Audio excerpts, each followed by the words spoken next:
Hello, welcome. Thank you for joining us for this Ireland's Future webcast. I'm your host, Martina Devlin. Now, fasten your seatbelts because we're going stateside today to talk to Congressman Richard Neal, chair of the most important committee in Congress, the Ways and Means Committee. Great to have you with us, Congressman. Delighted to be with you, Martina. So, I bet there's a real sense of change afoot in the US at the minute. You can almost hear the wheels of history grinding. Well, I think that you're reading it correctly.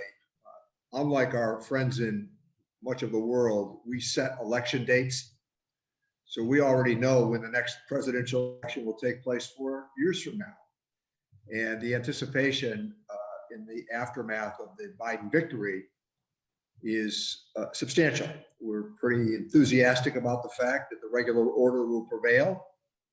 And with any good fortune, there will be people like myself who will maybe just be standing a few feet from Joe Biden when he takes the oath of office, which is a substantial undertaking in America. Is another Camelot era possible? Is the flame lit by President Kennedy still burning, or has there been too much change over the decades?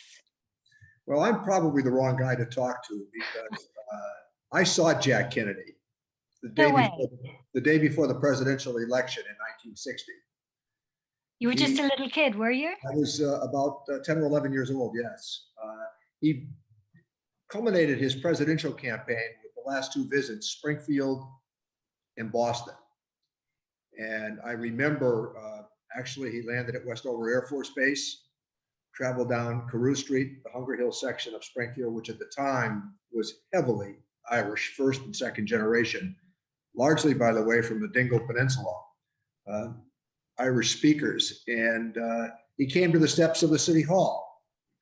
And my mother was smart enough to have kept us home from school that day. And my grandmother took us by the hand to see Jack Kennedy. And 24 hours later, he was the president-elect. So I'm not sure there could ever be a second Camelot.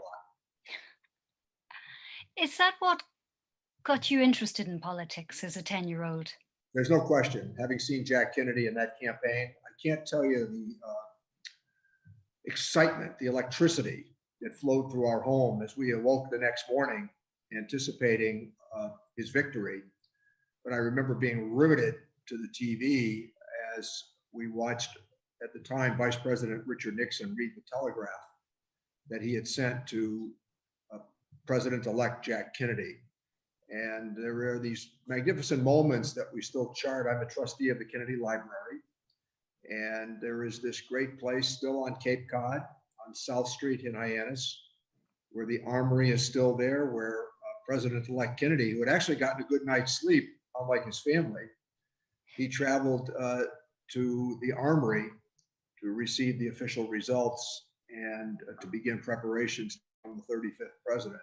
So you can tell by my enthusiasm that having witnessed Jack Kennedy's election success and the idealism, the composure, and the excitement, for me, it has been an influence that has been keen in my life.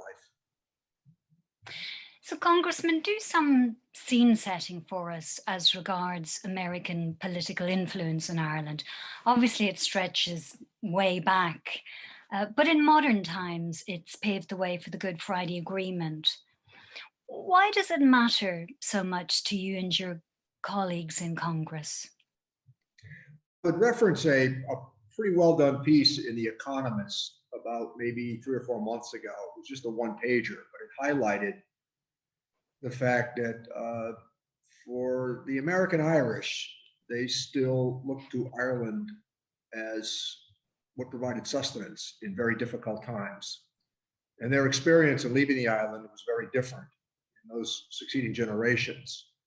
But for many of us, including my mother's family, the Garveys, or my father's family, County Down, my mother's family, the Garveys, were from the Vintry and the Dingle Peninsula.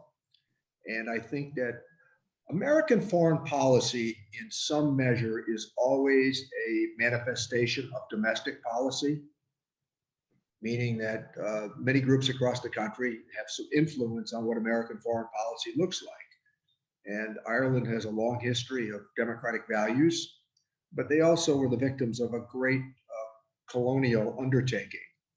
And it was their misfortune to be located geographically next to, at the time, England, subsequently the United Kingdom. And the result was that subjugation had largely kept them from the success that they enjoyed in America almost instantly. I mean, when you consider that in one or two generations in America, what happened to people, in this instance, the Irish, who overnight became amongst the most successful members of the American family. And a lot of it, I think, it was based upon the values they brought from Ireland, including faith, family, and great loyalty to community.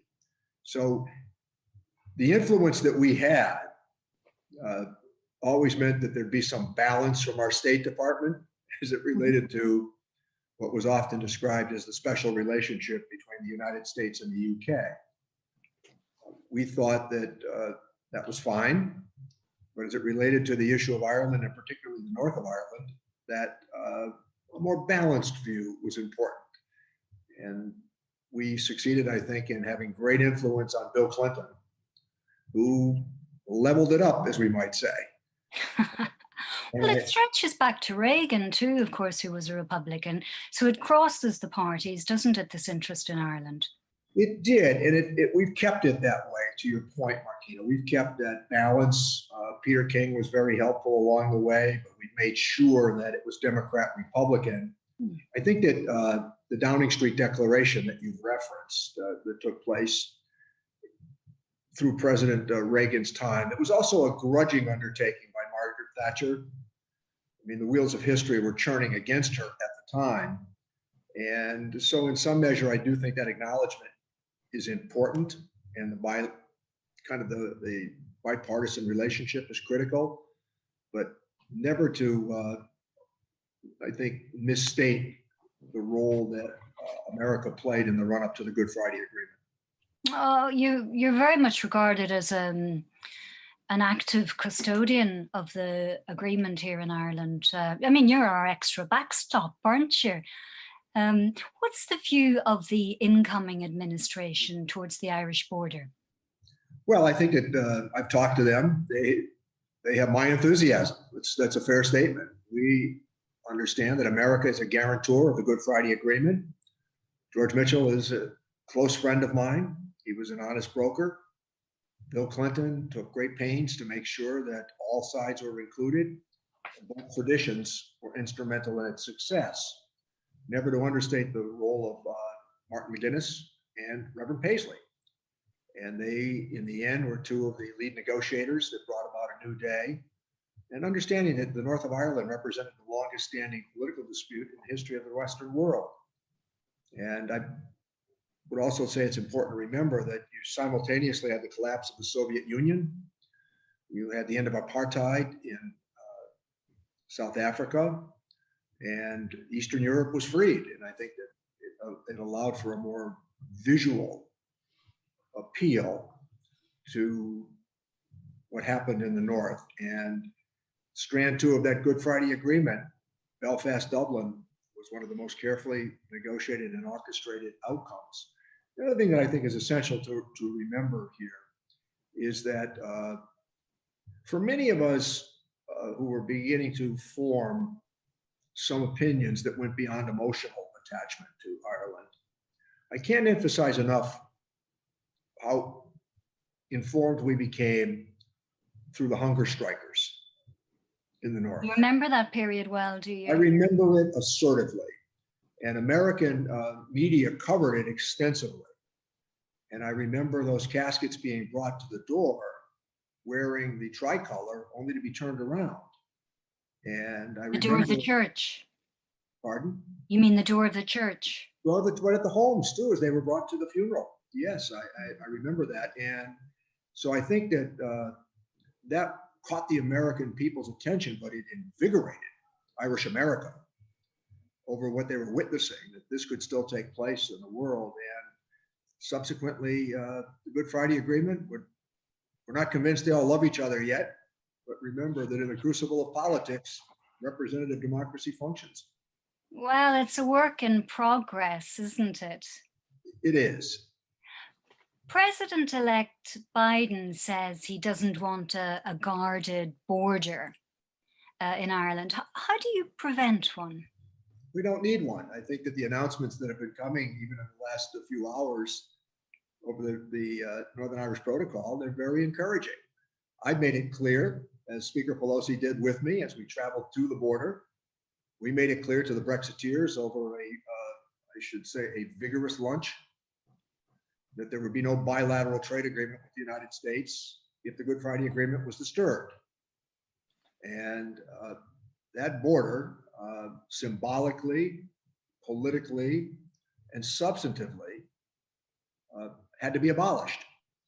And that's our bottom line as it relates to Good Friday, a trade agreement with the UK. Now, the Good Friday Agreement not only eliminated that border, but it also gave formally the Irish government some say in the day-to-day governance of the North. And I think that that's important as well.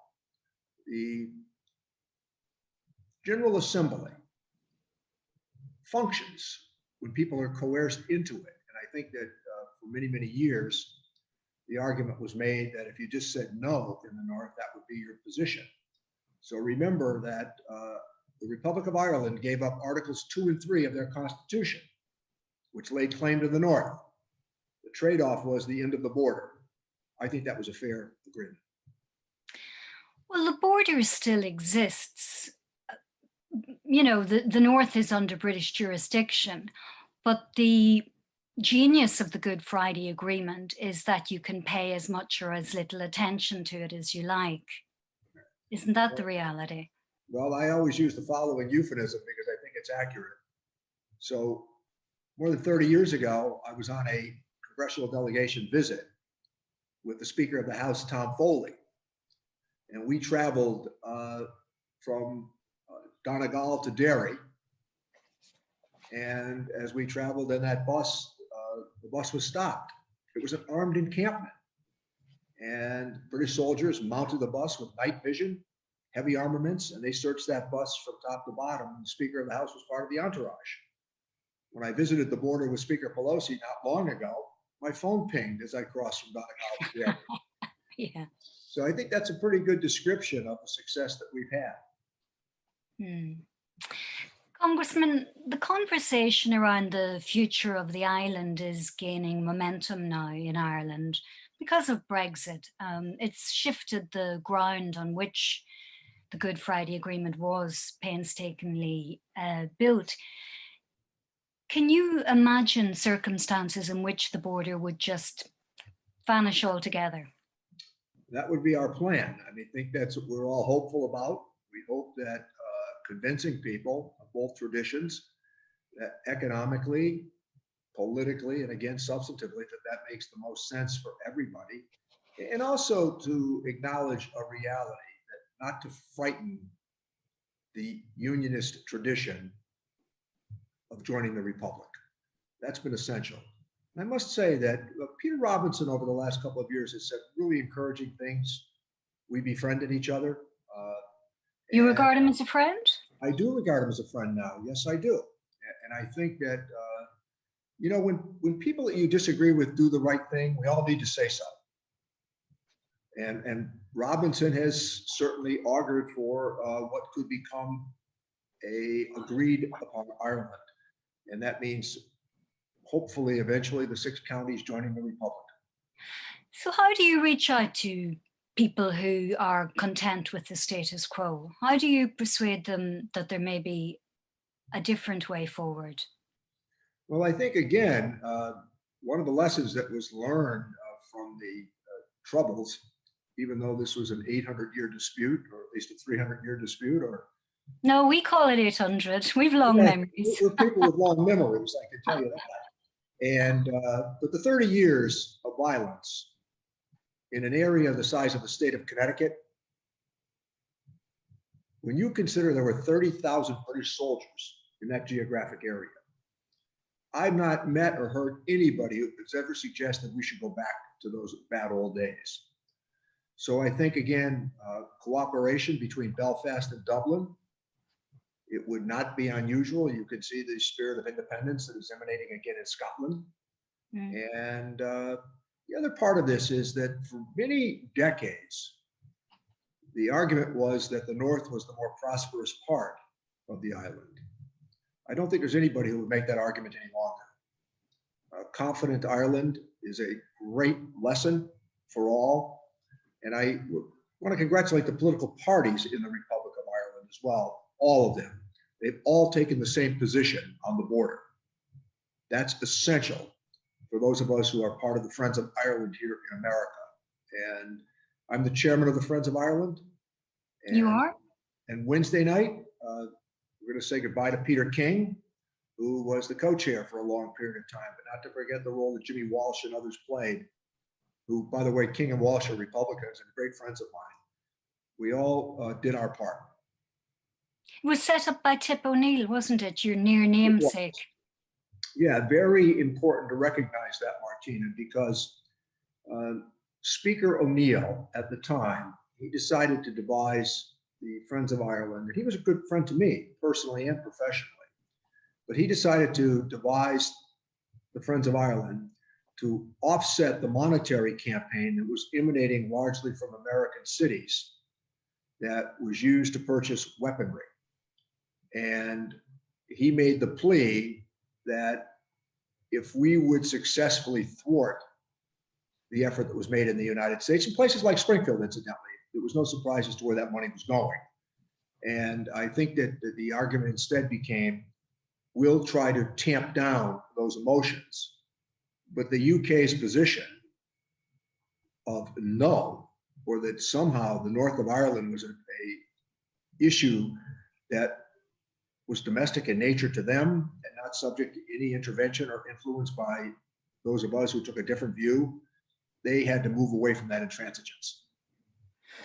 Do you think that's still the case, that there's a view that the North is a domestic issue and that the EU or the United States shouldn't be interfering?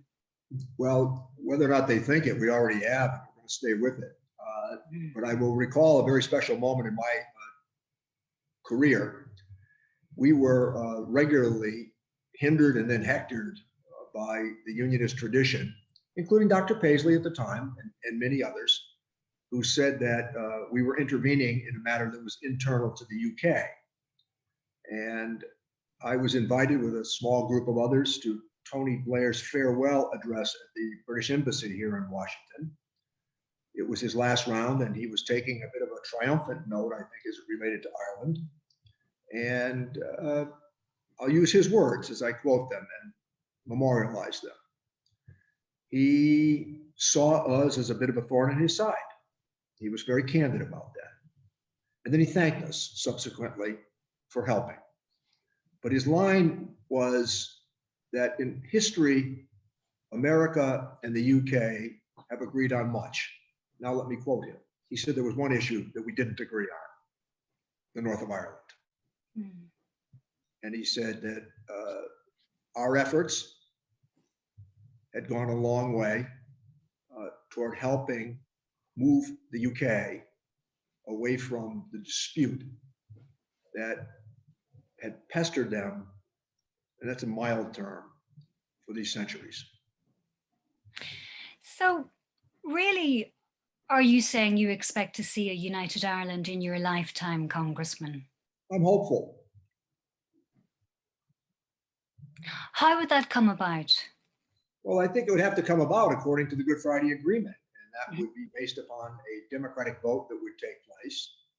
And I think an energetic effort to convince the unionist tradition that they have nothing to fear about living in the Republic of Ireland, a modern, prosperous nation. And I think that threatening them or trying to bomb them into a united Ireland, as John Hume used to say, won't work. The problem is that the referendum is in the gift of the Secretary of State for Northern Ireland, Well, I mean, I've worn down about 10 of them during my time in Congress. They actually hosted a lunch for me 2 or 3 years ago in London. And I will tell you, I thought that it went quite well. It wouldn't have been what they would have said at that time, but I think now they look in the rearview mirror and they've come to a different conclusion. So we've come a long way from the earliest days of secretaries of state taking advocacy positions that we thought were inconsistent with democratic values on the island. So you think that it's undemocratic not to give people a chance to vote on this, bearing in mind people haven't voted on this since the 70s? People are going to have to be ready, and I am full-fledged in my enthusiasm for representative democracy. Representative democracy is based upon the consent of the majority. So I think that that's the position that we should offer. And incidentally, that's consistent with, I think, American values as well as Irish values and the UK's values. Certainly that I don't anticipate that there would be any other route other than a referendum question that would not be seen as hostile or threatening to the unionist tradition, as well as the recognition that living in a unified nation would, in many ways, I think, best represent their fortunes. Do you have a vision for the kind of Ireland you'd like to see emerge as a result of these dual referendums on both parts of the island? Provided they, Well, remember that, yeah, there was a successful referendum that, two referendums actually, that led up to the Good Friday Agreement. And we shouldn't understate the success of those referendum questions. I monitored that very carefully. Took a from Sean O'Hegan, who was the Irish ambassador to the United States at the time. We had a substantial rally in Springfield to celebrate the referendum questions. And as John Hume devised those questions, they were pretty savvy, pretty visionary.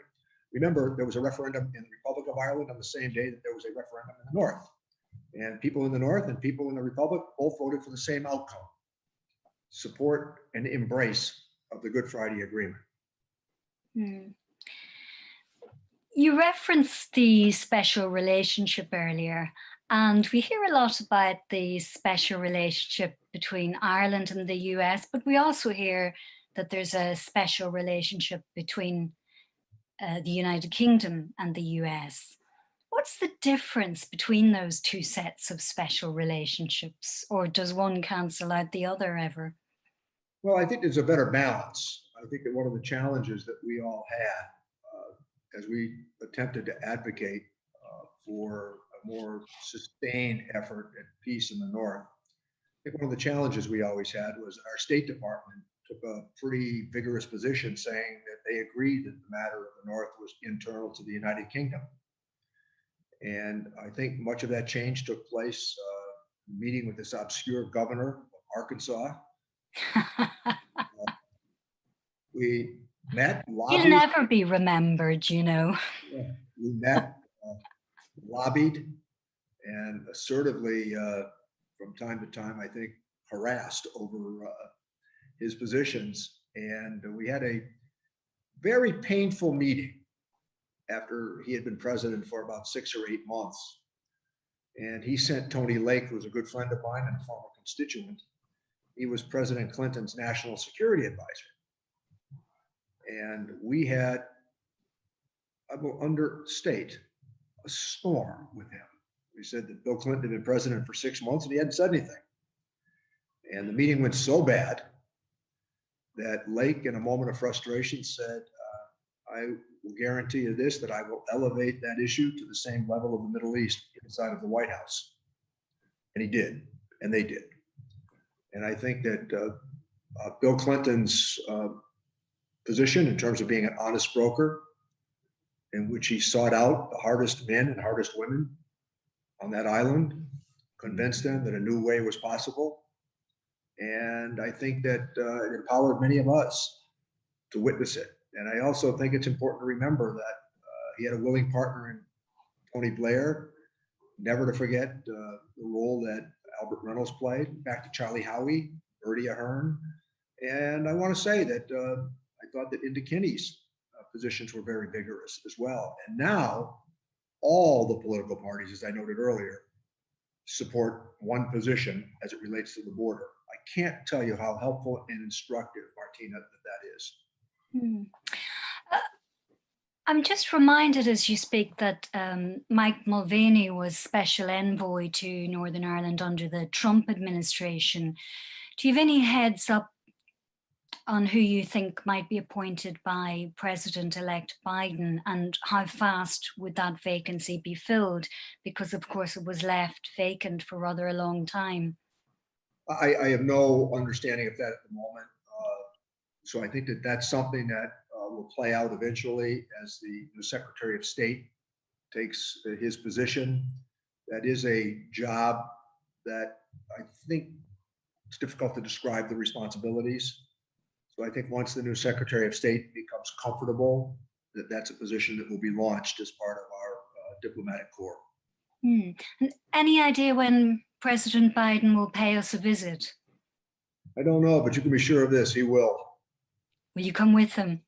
I'd be happy to. I think that it's always a joyous moment for all of us when we can celebrate this extraordinary heritage, and never to miss the point when it's the President of the United States. Before I let you go, I want to ask you about the undocumented Irish. They found life hard, as others did under President Trump, who clamped down on them. What impact will the new Biden administration have on the undocumented Irish in America? Well, they're in my constituency, Mm. and they're in constituencies across big cities throughout America. They have taken their place, and I think that the cruelty of them not being able to return home for a wedding or a baptism or for a funeral.